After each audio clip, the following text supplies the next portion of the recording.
So in this question, we are told that M1 slides along the surface in figure 1 and M2 has initial velocity of 0. They stick together, okay, so we have a sticky collision, which means that the kinetic energy is not conserved.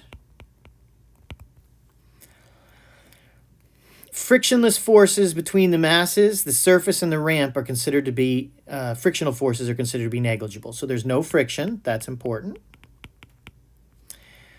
After the collision, they slide together up the curved ramp as a total mass M12 is shown in figure 2.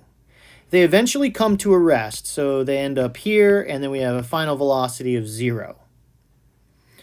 So which of the following claims is correct about the momentum of the system of mass 1 and the system of M12 in terms of their momenta? So if we look at what's happening with mass 1 and mass 2, as they go up this inclined plane, they slow down. And they slow down not because of friction, but because there is a change in height. There is a force of gravity that is causing them to slow down as the kinetic energy they have gets converted into gravitational potential energy.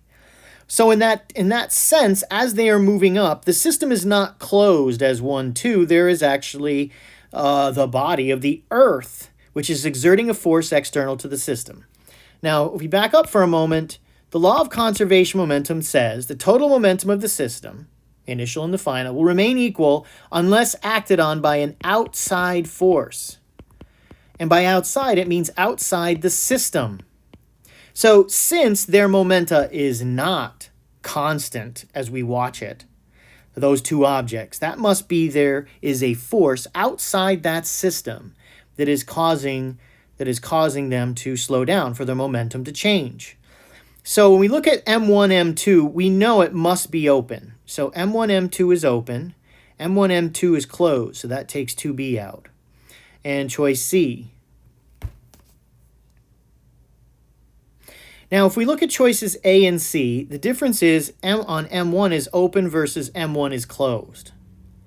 Now, what is true is there's nothing that changes about the system beforehand. Gravity is still acting on this. The gravity is acting on it beforehand and during. It just so happens that the direction is such that it doesn't actually do any work on the system. But the system itself is still open. And so that's why it's choice A. The system is open the entire time. The entire time gravity is free to act on M1 and the M12 system.